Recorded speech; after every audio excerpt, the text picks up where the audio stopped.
Hello, my name's Bob, and my wife Karen and I have started an organization called Abbreviated Angels.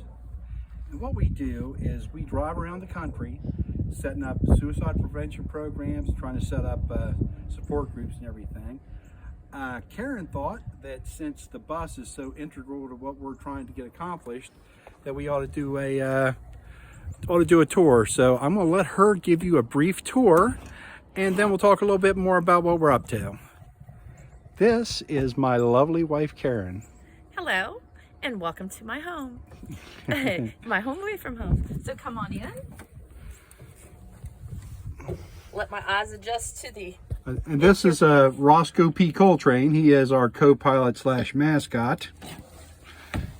Anyway, this is our home. This used to be a prison bus at one point, and then it was a church bus, and then we purchased it and gutted the inside and made it into a home. So in here we have, well, first of all, we have our activity board, things we need to work on, goals we have to work on, things for the bus before we move again. Then here we have our living area. These are Bob's and my recliners, our kitchen chairs, our office chairs, our movie chairs. Anything we do is right here in these chairs, pretty much. And then over here we have our TV, and we have some appliances, and our food is here, our pantry. That way, then when I ask Bob what he wants for supper, he cannot say, I don't know what we have. It's all right here laid out for him. Okay, and then here we have another cubby pantry. Just have some of our dishes and such in there. We like our captain's quarters, even though it's spelled wrong. Over here we have the working area. This is my countertop. Bob spent many hours, I helped very little, put our pennies down. We have several different kinds. We have wheat, we have Canadian, we have Hong Kong, Korea, just a little bit of everything here. It's just a beautiful look. And then we also have here for my spice rack, he put up piano wire, which definitely helps keep things in place when we're moving the bus. We do have a small refrigerator and some storage area. We're gonna put shelves and such in there. These are my little midget doors that I like. I told Bob they almost look like serving doors for a midget waiter to come out and bring me my dinner. Anyway, on back here we have a shower. It is not complete. We need to tile, but it is working. We do use it, and we also use it as a laundry room. And here we have the toilet facilities. Composting toilet, not my biggest, I'm not a fan of, but it sure works when you need it. So, and then back here we have the bedroom / office as well. We have our printer is back here, as well as, several. And we keep a lot of supplies and stuff. Supplies. On the other side of the door is what I call my walk-in closet, which is actually just the driver's area. And he put up some tension rods, so we are able to hang our clothes when we're parked and then take them down when we drive. And so that works out really well. We have a propane heater that does very well here. In night, we just curtain off an area to keep this area warmer so we can sleep. We also have a fish that we found at a yard sale, and it is now our spigot for washing our hands and brushing our teeth. And we have a doorknob as the turning on and off things. No, it's really great. So this is where we live. Very short tour because we only have 210 square feet that we're living in. So thank you for joining us, and on to the next portion of Bob's program. Well, as I mentioned, my name is Bob, and my wife Karen and I have started an organization called Abbreviated Angels. Now, I'd appreciate if I could take an opportunity to take a few minutes and share with you what we're doing, how we're doing it, and most importantly, why we're doing it. Well, I already showed you the bus. Tell them about how we got the bus. Okay, well, yeah, I guess that's kind of a cool story. Well, I was talking to a friend of mine about the ministry we were wanting to start. Talking about we were wanting to travel around on the suicide prevention presentations and everything. And we were planning at some point to buy a bus and, get started. But, just talking about it and everything. A couple weeks later, he calls me and says, dude, I got the perfect bus for you, man. It's got this engine and the great engine and the transmission, best transmission you could get, and really low miles, and telling me all these things that are wonderful about this vehicle. And all he wants is $3,500. And I agree, that's a great deal, but there was no way I could come up with the money at that point. I'd hurt my shoulder. I had been out of, basically on disability for 6 months. We were eating ramen noodles and rolling change to get gas. We were flat broke. And as I was driving, I just like, God, if you want this to happen, you're going to have to work it out. I got home, I hopped out of the vehicle, and I went over to the mailbox. There was a letter from MetLife, and inside that letter was a check for $3,578. God's been in this thing the entire time. There's all kinds of other examples I could give, but I want to respect your time, so I'll go into them. But anyway, as I was saying before, we have done several presentations from Virginia to Ohio, and we're gearing up to spread the message even further this year. And what we do in a nutshell is we choose an area and contact all the local churches, civic organizations, and schedule as many suicide prevention presentations as possible. We compile a list of local and national resources for each area, and we distribute those at the presentations, and then we distribute them as far as we possibly can to get the message out as far as possible. We've given presentations at churches, homeless shelter. We're getting ready to start doing them at treatment facilities. Basically, we'll do a presentation anywhere that we can to spread the word as far as we possibly can. Once we're finished in an area, we drive the bus to the next area and repeat the process. Driving the bus makes it so that we don't have to pay a ridiculous amount for lodging. Food, we generally have cook here in the house, or in the bus. It also keeps the office close by. All our brochures, cards, other materials. Need to print something, need to send emails or whatever. That's all here. So it keeps our expenses down quite a bit. And we wanted to be as mobile as possible so we could respond to where there was a need, where if there was a crisis, it could be a natural disaster, a mass shooting, or a suicide cluster. Once we get to the area and we begin making presentations, and my wife is, she does all the scheduling and networking. She prefers to stay behind the camera, which is kind of sad because she's a cute one. But not to mention the brains of this outfit. I'm like the dancing monkey they put out front to spread the news, Anyway, in the presentation, I also address those who may know someone who's struggling. And let's just be honest, with the way the world's going today, there are so many people that are struggling. I encourage them to reach out and start a conversation with the person they're concerned about. It never ceases to amaze me how many people have a friend or loved one that they're worried about, just have no idea how to approach. I give them practical information on how to talk to a friend or loved one. I also talk about some of the things to avoid, things not to say. And we also try to get them connected with resources that they can use to get their loved one help. And sometimes just getting them those resources kind of gives them it empowers them to ask the questions. And asking questions can save lives. And, we firmly believe that the most important thing we can do in this ministry is to start those conversations. The best way to fight the epidemic of suicide that's just sweeping across the country. I also address a group that my heart absolutely breaks for, and those are the people that have lost their loved ones to suicide. As a member of that tragic fraternity, I know how firsthand how devastating it is. Anytime you lose a loved one, it's a traumatic event. It just is.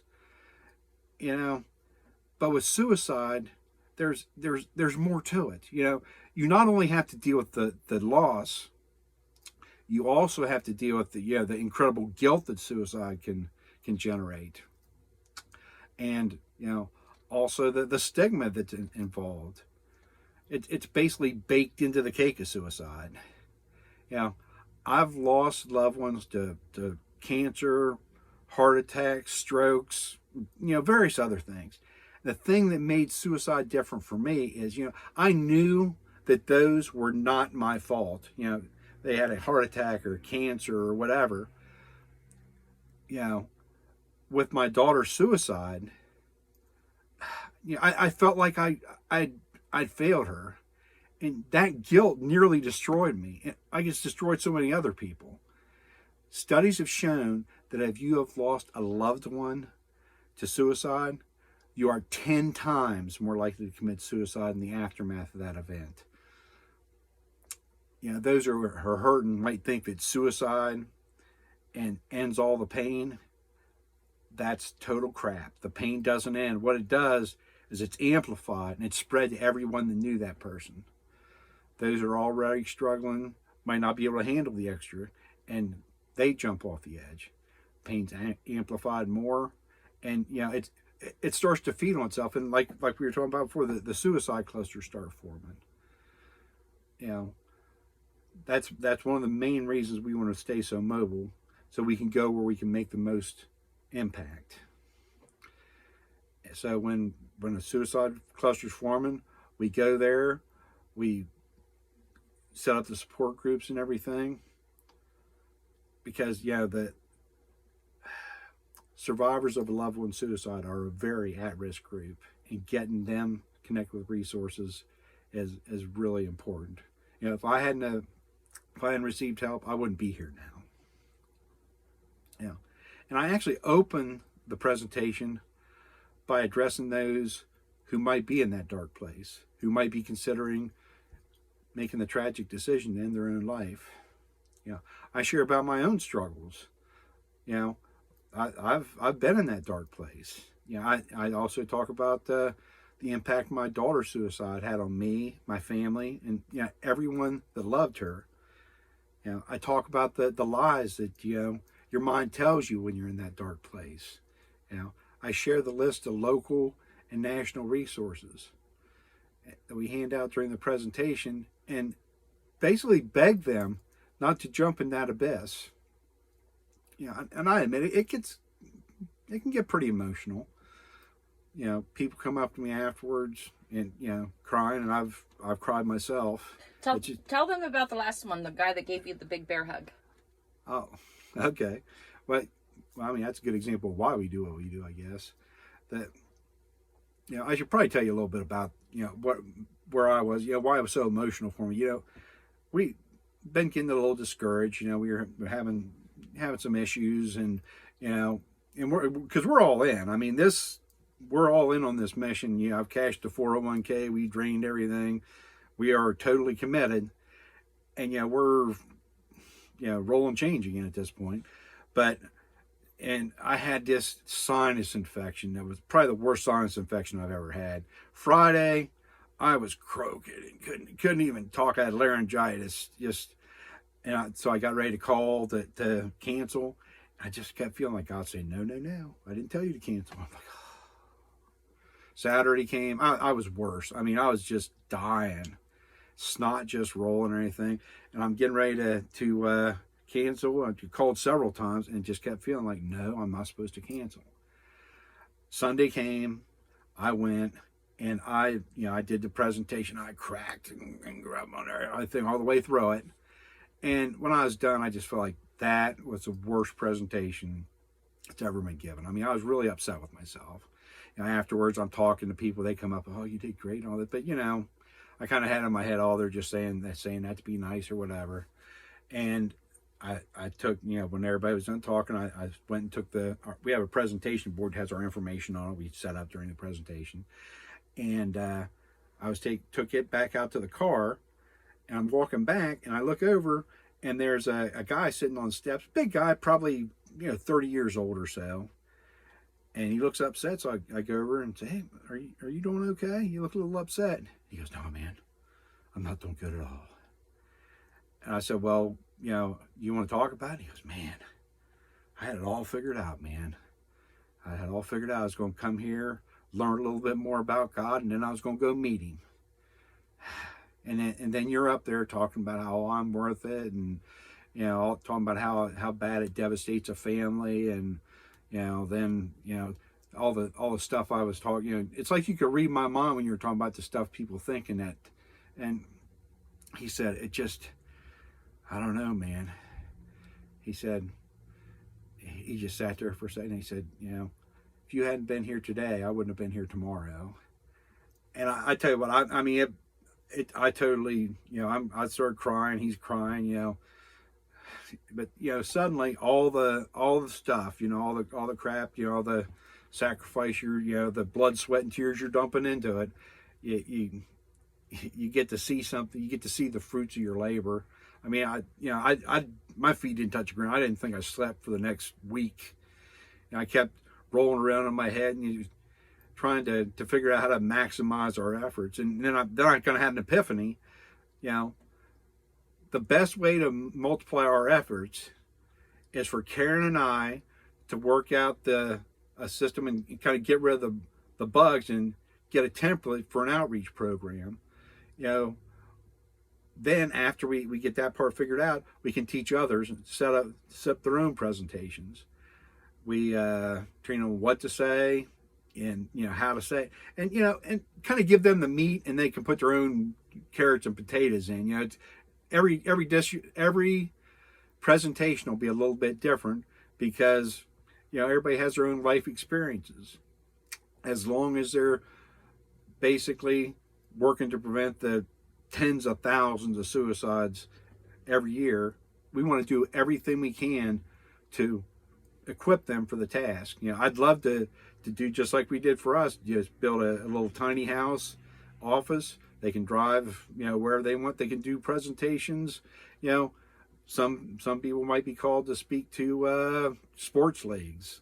Some might be called to speak to youth groups. But the best way to attack an issue like suicide is from every angle.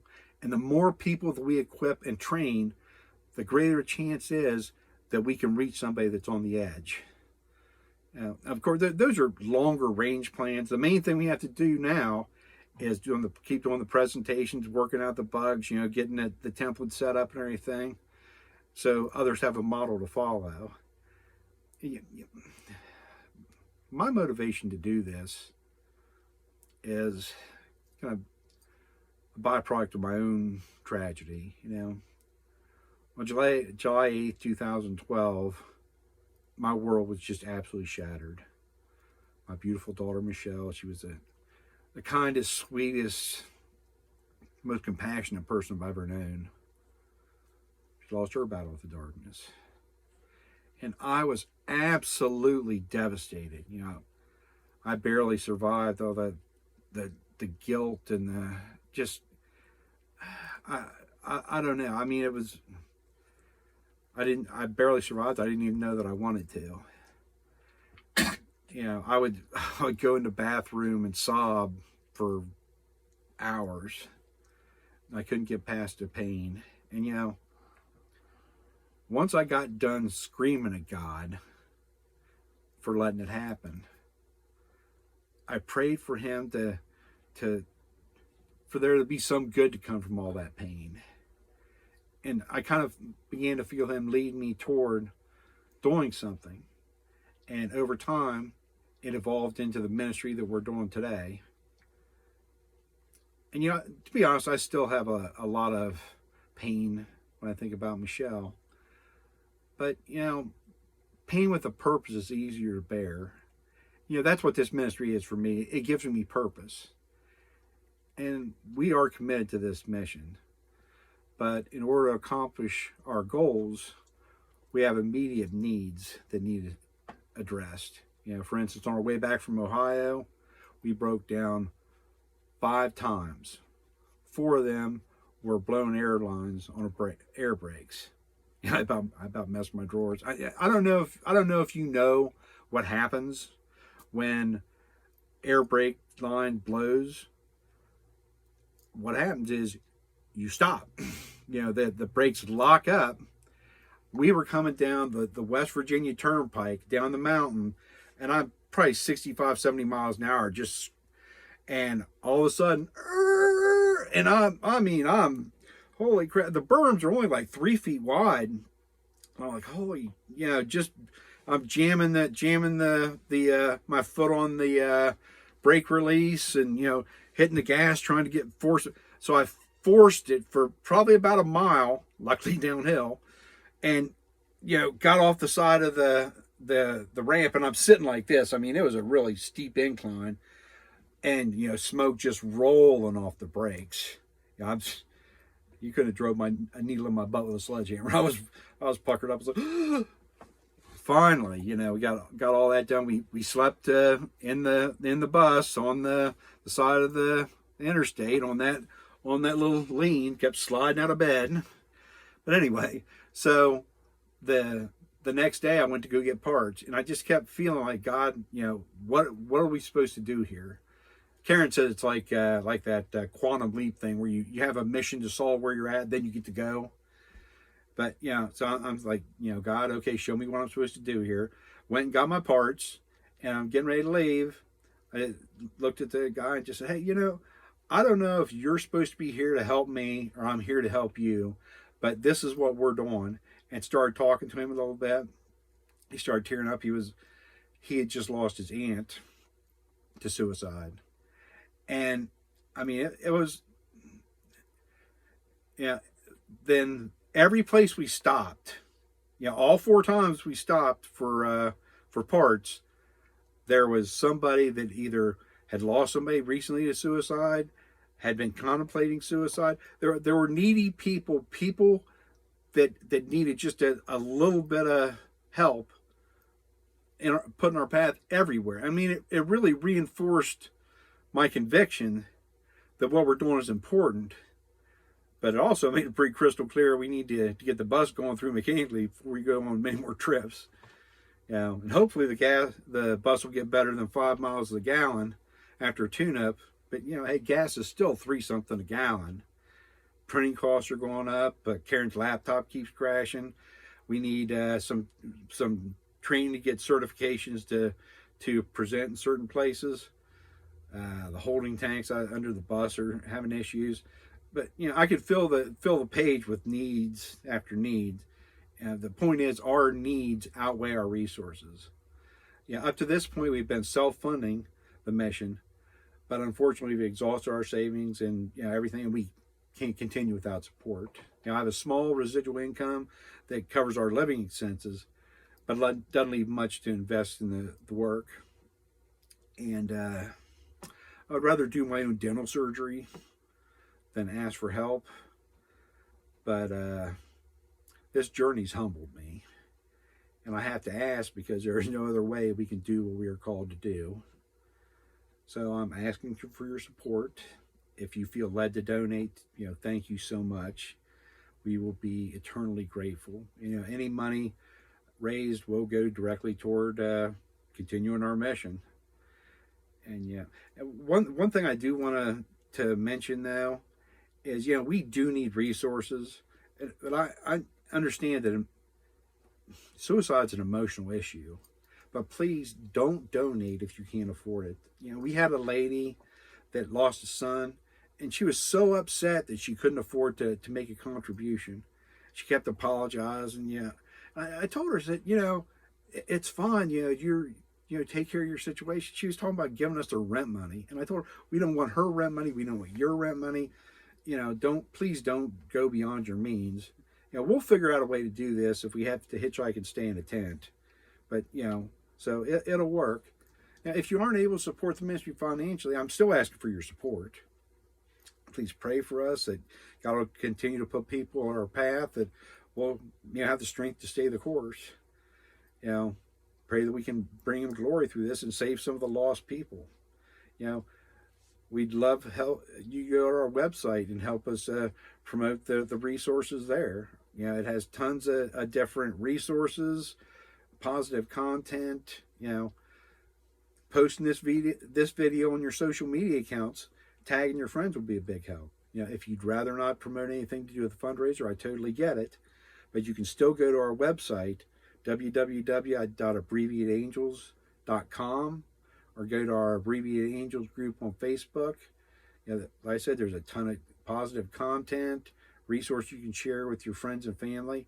And with social media, you might even save somebody's life that you haven't even met yet. Speaking of social media, please be patient with us because our internet presence is a work in progress. Neither my wife or I are really computer gurus, but hey, we have hope. We have an angel that works on it when she has time after working full time and caring for 3 kids under the age of 6. So we're improving. We're praise God for that. And regardless of whether you ever participate in this mission or not, I hope your life is beautiful. But if the sky is all storms and lightning, just remember the sun will shine again. And if you're in that dark place and having those dark conversations with yourself, I want you to remember the truth, not those lies you're telling yourself. You are worth it. The world would not be a better place without you, and you are not a burden. So if you're ever thinking of jumping off that ledge, please reach out. It's as simple as dialing 988, the Suicide Crisis Hotline. I'm not trying to sound like an infomercial. It's not our hotline, but if that information reaches one more person, it's worth it. Anyway, that's all I have. So thank you so much for your time, and God bless.